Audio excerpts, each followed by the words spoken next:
This is like a whole long summary of these events, guys, okay? So, like, I probably already split this into multiple episodes. Anyways, word gets out that, you know, that monk died, and also they tell him how to get to Sector 13. So he has to find this little Assassin's Creed riddle here. They ended up Ryuji figuring it out with lightning. And so they are able to go back to right before the, right after the Azure Night. And they find this guy here, Dr. Igor, in the house. And he's working on something, but he doesn't reveal what he's working on quite yet. He doesn't say, but he finds out that they're mass-producing copies or clones of the Demon Kings, which ends up being what the other ghouls are. They keep walking through it, and they keep saying that there wasn't really ever a success. Eventually he gets pulled out by Mephisto, and Mephisto tells him a little bit more about it, and he says Lucifer is going to die soon because he can't find a body, so he's trying to find a body that can sustain him and end his suffering. So he wants to know what he's going to do about it. Lucifer says he's just going to kill himself. Otherwise, that, you know, if he can't find one, which will destroy the whole planet and then restart the world into light. They also mentioned the existence of Nephilim, which are, you know, which are demon humans, or are they demon humans or demon angels? I can never really remember. Anyways, they're mixed blood demons, and they have, of course, some stronger than average human strengths and powers. It's later found that the Grigori are like the descendants of the Nephilim. Anyways, Mephisto ends up talking a little bit more about Satan as well, and the bubble bath with lightning and Ryuji. And then Arthur kind of crashes the party and shows that Angel really doesn't know what's going on at all. He's surprised that he doesn't smell bad because he's in the nice jasmine bathtub that Mephisto made for him. Anyways, he tries to share his information on Sector 13, but a lot of people still don't believe him at this time. And he finds out that Azazel, who is a Nephilim, is still alive, but he's in this big cocoon thing and he's barely even human anymore. You can see him right there. He can't even move anymore. He's so old. And he just verifies that he's on the humanity side. Shimi ends up having a little bit of an issue with her mother still, and she decides not to be an exorcist for an unknown reason. Her mom said, "Listen, I'm going to tell you this one thing. If you still want to be an exorcist after this, then you can, but you don't have to be if you feel like you don't want to be after I tell you this little secret about your life." So she says not to be, and she's like, "Sorry, everybody, I just really chose not to be." And everyone's like, "No, something happened." And she's like, "I can't say." And so the interim arc here is, you know, there's a birthday party going on for everyone's birthday because they missed the birthday because everything was happening. It's like, well, anyways, Yukio's finding out what's been going on lately with Lightning and Renzo with the Illuminati, and you know, they also ends up finding out that Fujimoto is a clone of Azazel, actually. They also find out that Chira is trying to get married. That's pretty much the end of that arc. Like I said, Chira really doesn't do anything anymore. It's kind of too bad because she starts off kind of like the cool mentor, and then she kind of just fades into obscurity. But that's the way it's written, you know? That's just the way it goes, as they say. Next we get into Volume 20 here. In Volume 20 shows a nice funny Santa costume. Isn't that nice? Anyways, Rin doesn't get what Yukio's obsession is with the past and why he wants to learn about it so bad. They go a little bit into Renzo and how everyone kind of envied him, and how Ryuji saw himself as like the leader of their group with the Miyuhadara. But everyone's like, nope, sorry. We all just want to do our own thing. So Ryuji thinks he failed as the leader for the crew, but obviously he didn't. He's just kind of insecure about everything. Eventually, they all end up going to their house for a celebration of Renzo's older brothers having a daughter, and they want to be there for that kind of the birth and the, you know, say hi to everybody, catch up. Meanwhile, Yukio is acting more and more suspicious with with Lightning and Renji, and Lightning's kind of going overboard here on this guy, and he's torturing him. So Ryuji isn't there to stop him, and so it's like kind of going over the limit. This guy is saying he could never, you know, be with the Illuminati because he's doing too much work. He also has entered a contract at the Matriarch, so he could never be cooperating with the Illuminati because of that. Otherwise, he'd be dead. So they keep going back and forth between the two, as you can see there. And Yukio gets called back to the school to help with these huge cases of demons being seen and taking over the city, and they're high level. So they need somebody to take them out. So they head over there. They take out the Cyclops, and Lightning ends up showing up as well.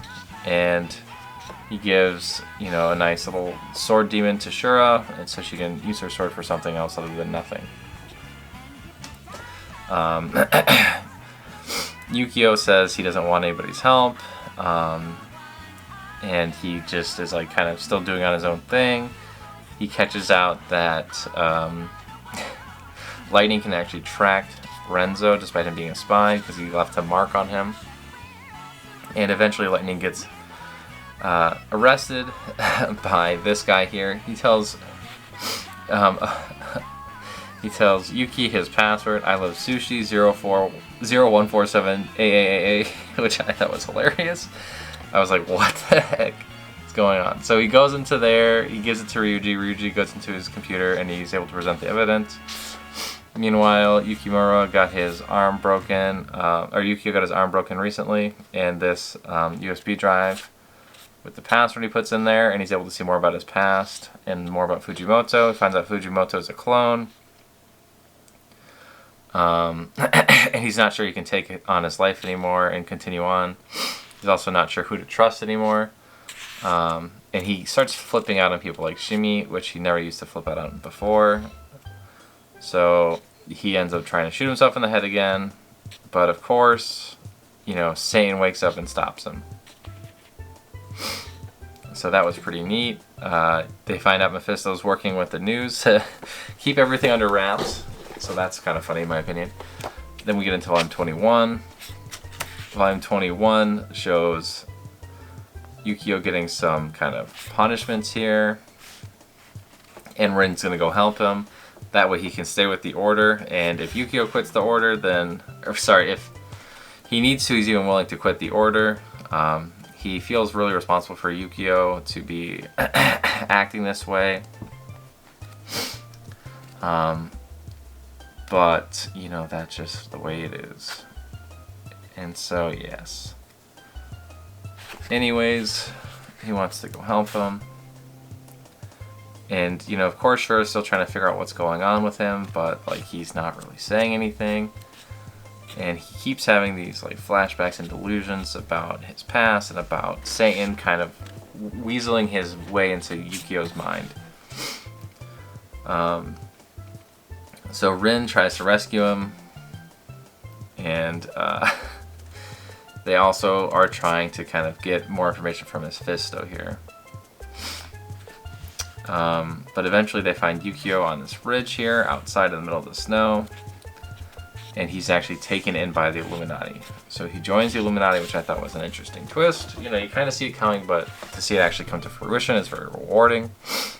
He's like, listen, don't go. Father Fujimoto, he really loved you. And so forth. He shoots Rin in the head, and he's like, oh my god, he's serious. He didn't use a nutrient bullet this time because he's bleeding.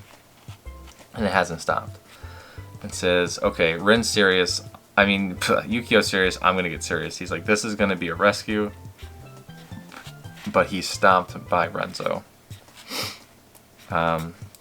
And no, actually, is he stopped by Renzo or is he stopped by Yukio? Hold on, let me go back here. Let me go back. No, he's stopped by Yukio. You can tell the glasses broke off. Anyways, when the hairs turn white like that, it tricks me up. Anyways, you can see how his demon eye kind of works. It shows the right eye kind of flaming too, but it's mostly just the left one that Satan has access to, at least at this time. And so he takes off, leaving Rin behind. Rin then awakens, and his sword is broken. His body turns to ash when that happens, and the demon heart of Satan pops out, giving him white hair and a total demon body. And he's like, my flame's like going wild, this feels awesome, and he just goes totally out of control. And you can tell it's not Rin anymore, and it's definitely Satan instead. So they show what Rin's doing. He's fighting Satan inside of his mind. He's like, listen, I am you, like this is who you really are, like you're not this like kept away guy. So Mephisto shows up to kind of keep him under wraps and keep him under control, and they end up having a fight. They also briefly show the Illuminati and Yukio. He says that this place is evil, and this is all mountain of evil. And he's like, but I know you guys have power, and I'm evil, and I really want to know the secret of my eye. And the birth, and the power that he can possibly have in the future. Alright guys, we're almost done here. Look at all these flipped over books. So here we go into a huge flashback about their birth, Fujimoto, and their mother. Okay? And the way we get to do it is by going through the past via a door Mephisto gives to Ren. So it's like a key that lets him go back in time to where he wants to see it. So he goes back in time, he finds more out about the clones, he finds this nice shark guy, he's named Ingwen, the King of Water. He's hilarious. This is still Yukio in the present. And they're explaining to him that they're working on trying to find a body for Lucifer because he's too weak. So now we jump to the past, and we find Fujimoto there, and old Mephisto, so like back in time Mephisto, which is kind of neat. He's like, listen, this is going to be a sad story, are you sure you want to go through with it? He's like, yep. We also find their mom. Their mom has been being taken care of by these monks, or hermits, or homeless people, whatever you want to call them. And she reveals that she's been playing with this blue fireball that she's named Rinka. Anyways, she seems like she's going crazy because she lives in this house, but they show her playing with him, and he lights off these little chairs here. They explain that to Rin that this was Satan without an ego at this time. He didn't have a body or anything like that. And they find Fujimoto here. And they explain that this is his hideout and she's been trespassing. And he's like, listen, go die. I don't need you. I don't like you. Get out of here. She calls him a Yuki Otoko, which is like an abominable snowman. And she's like, you're so cold-hearted. And she's like, look, I found your dirty magazines. And so he like gets embarrassed. And he's like, listen, you can stay here as long as you don't tell people about all the stuff you found. And he's like, fine. And she eventually says that the Yukitoko is warm. Because he says that he's not human. He's like, maybe I am a Yukitoko. Yada yada yada. They end up having a nice little snuggle session, and they get broken into by the Cross, the True Order, taken inside the True Order, and they eventually get trained. Eventually Fujimoto makes a deal with Mephisto, saying that if they make him an X-Wire, that if he becomes a paladin, he'll become free, but if he does become, let's see, but what was the other thing? There we go. He's like, you cremated to save people, not going to be a sacrifice. So now even Mephisto has a he's got a kind of a catch to it. He says that you'll have a contract with the monarch forbidding you from informing and leaking information from Section 13. Training is cruel, and if you make paladin, you'll have to swear fealty to the order and become a dog, and you'll never be free. So he says, that's fine with me, I can do it. And so he'll become a paladin and kill demons, and then once he's a paladin, then he's going to get out of here and kill Mephisto. So he said if he ever wields the demon once, then he's gonna have to grant any favor that Mephisto asks of him. So he accepts that kind of contract there, and they go out through their ventures, trying to find a drug that'll help Lucifer, as Lucifer is dying in the past. Even still, he's actually in much worse shape, and he doesn't want to leave his body because then he'll leave his ego, and he'll have to float around as nothing. He doesn't really want to do that. They end up going through a few years, and Fujimoto ages up as does Shiro. And so, Fujimoto doesn't want to really talk to her. So, he's just soon die at this junction. Anyways, they have to work together to beat a demon. And it ends up that she's actually a really good tamer, and she's upset that he's killing demons because some demons are really nice. He's like, all demons are bad. And Yuri's like, nah, all demons is not bad. And so, as they climb up the ranks, Fujimoto grows up, starts smoking, hooking up with older ladies and all that. Growing up. Meanwhile, Yuri is still training. She's becoming one of the best tamers still around. She keeps up with Fujimoto, says you're a weakling, and you shouldn't be falling for these traps. And he tries to hit Yuri back for kind of getting into his business and kind of jumping out of line. But the blue flame stops him from doing any harm to her. And she's like, listen, I get it. You've had a really bad time. And so he's like,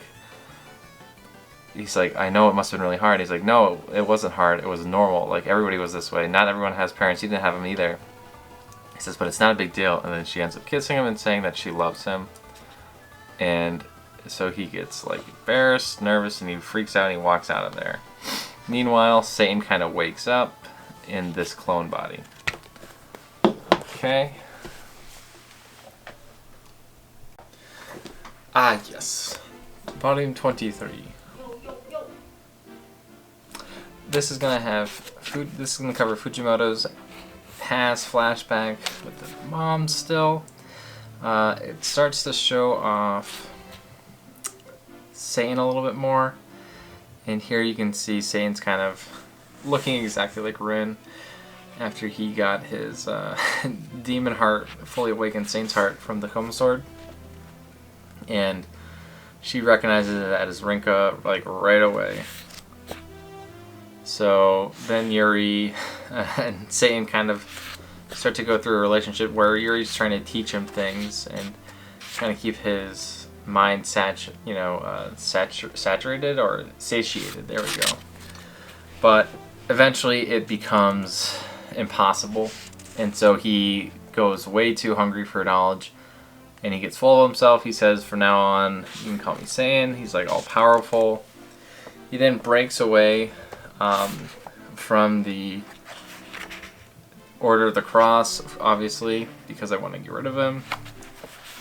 And he makes a underground lair full of demons where he can start to make an army and grow stronger and learn more. So, of course, Yuri goes over to Fujimoto and says that she wants to save him. Fujimoto's like, that guy is literally Satan, don't do it. And you can see a little bit of the teasings as to who's going to turn to Satan. Toto, you can see is being left behind and totally ignored and frowned upon. A few other characters start to make little cameos too. Eventually you see Lucifer over here and Satan still trying out elixirs on each other, trying to find out one that will work for them both. But Satan's obviously aged a lot since last saw him. That's him right there. And Lucifer's body's further decayed, of course.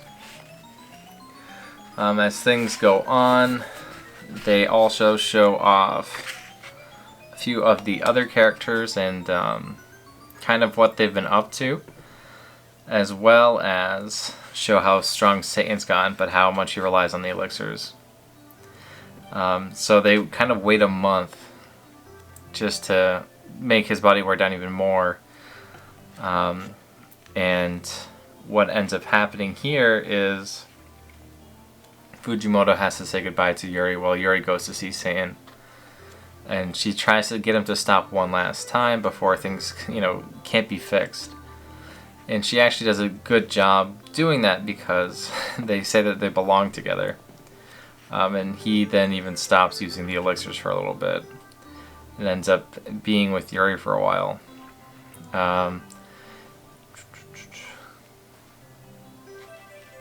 They also get to show the clones. The clones have been released and they're in like a daycare, kindergarten kind of a spot.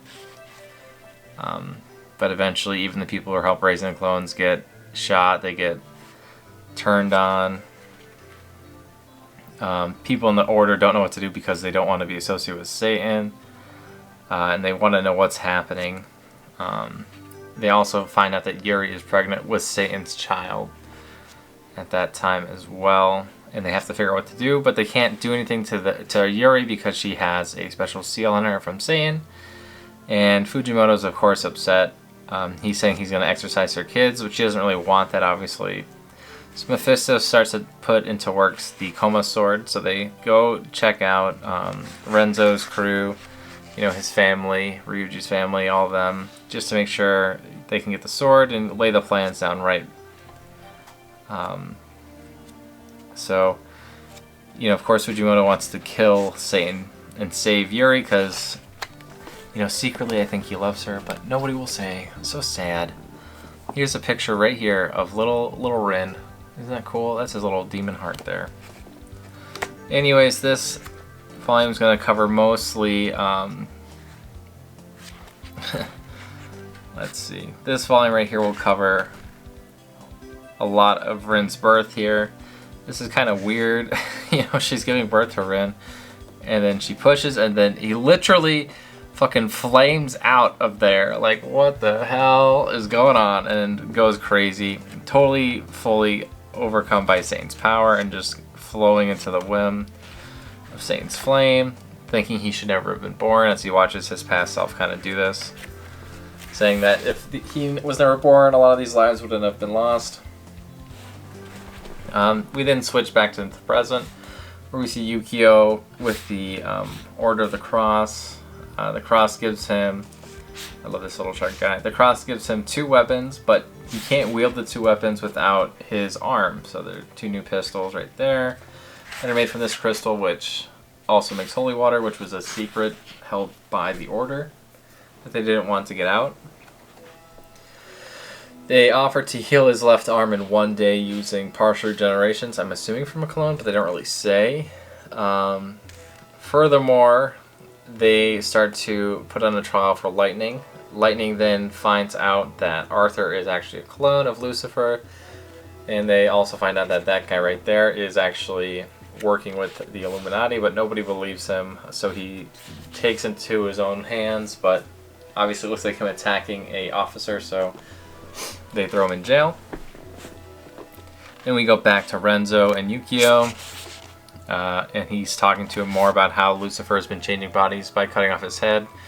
Exactly what Lightning thinks this other guy does in order to get away from the curse that he has to keep him from talking about Sector 13. And furthermore, Arthur is trying to figure out if he's really a clone or not. We also find out Toto has his daughter actually in the Illuminati, that he's actually chosen one. So his daughter is actually this girl right here. This girl with the glasses, the white hair, right there. Looks exactly like him. Shocking. But yeah, everybody who's been able to have a few high-level demons, possess them, are now going to be chosen ones and mixed together so that way they can form the perfect body for Lucifer and or Satan. When they do that, though, they're going to kill them. So it's not something that they, do lightly. They find it's a very honorable thing to do, but of course Yukio thinks it's messed up. Lightning goes further investigating, and of course they're being stopped because, well, this isn't a laboratory for the True Cross, but a laboratory for the Illuminati. As it turns out, he's right, but that's obvious, right? Because why wouldn't it be? But he goes there and he finds out he's too late. They see an arm ripped off there, just sitting there. And he knows that he took the perfect body off to Lucifer. everything's falling into place, and they show off a little bit more about Yukio and his left eye. But Yukio says that he's actually been cursed by lightning. That if he ever breaks this sort of agreement, it'll summon 2 high-level spirits here, Vayu and Indra, and if they're summoned, they may or may not help Yukio. It just depends on the situation. So it's their call to help him or to hurt him. They decide to help him to take down the airship with the Illuminati, and he turns on the Illuminati. Connie's over here asking if they can get the Coma Sword fixed, but obviously they can't, but they let him know that the Coma Sword's power is actually in the sheath, which is what Mephisto had said earlier on. But they wonder about putting a different sword there and then having that imbued as well. Furthermore, Shimi finds out that she's actually she's a descendant of the Gregorio, and she got separated from them when she was young. But this guy she thinks is like total creeper. So I agree, I think he's also very creepy. But Rin ends up finding her. She makes another poop joke. They make a lot of girl poop jokes, I told you guys. But Rin starts to lose his mind while he's talking about her. And eventually she kind of brings him back to normal, and so he gets his grip on reality. See, where's your feces? She said that she had to take a really long poop. See, I had a huge poop, and then they say, you're sick, you're dying, and then they have to go look at her poop. But there is no poop. Oh, terrible. Anyways, so yeah, that's what happens. Sane starts going crazy looking for Yuri back in the past. And Yukio still is getting born. They call it the Blue Knight instead of, yes. Anyways, now we've got this big honk in Volume 25. It's huge with Yuri on the cover. This is still a lot of flashback. It's hard to believe. So Yuri and Satan kind of go off. Satan keeps trying to get closer to Yuri, ends up finding Lucifer, and they end up, well, Satan ends up dying and getting sentenced away. Lucifer ends up being fine and kind of escaping. Yukio ends up being like born like a stillborn, but he ends up being brought back to life as this one character here is lit on fire by Rin as he's about to harm Yukio, which gives an awakening to Yukio's powers with his left eye, which is interesting. Yuri's like ready to go to jail and deal with everything with her kids if she has to. And of course, Father Fujimoto ends up putting the heart back into the Coma Sword. But Mephisto says that they need to raise the children correctly, otherwise they'll end up raising another Satan. If they raise the 2 kids well, then they won't become Satan. So he just has to kind of be a good person, and Yuri has to be a good person and be able to take care of it. I'm going to sneeze again. I keep sneezing, guys. I'm sorry. I'm allergic to Ao no Exorcist. Anyways, it's also revealed that Fujimoto does... well, Yuri loves Fujimoto, but he also says that he also loves her. I think that's what he says too, but anyway, Satan keeps possessing people. And he possesses this guy and then possesses Fujimoto for a little bit. And he's speaking through Fujimoto, saying that she needs to return his love. And she says that's not love, that's just greed. You're trying to steal away your emotions that you haven't earned. And she can see that now. They go through they escape the cross, and they go into the wilderness, trying to find a nice place to live. But, you know, of course, Yuri dies on the way because she just gave birth. She had a C-section and everything like that. She needed time to rest, and she didn't get it. So Fujimoto, of course, feels bad. He sees a Yuki Toko, an abominable snowman, tries to eat the babies, but he saves them. He thinks that if they die, you know, everything will be fine, and then he doesn't have to worry about it anymore, but he ends up saving them anyways because they're her kids instead. So he saves them, and then he raises them. Meanwhile, Lucifer leaves and escapes, like I said he was doing. Gregorios tries to stop him, but of course she can't actually overpower him quite enough. But she tries her best to take him down, giving them some time. Satan still wants a corporeal form like crazy badly, finding it's unbearable and he can't hardly stand it. As time continues, they show you the kids start to grow up.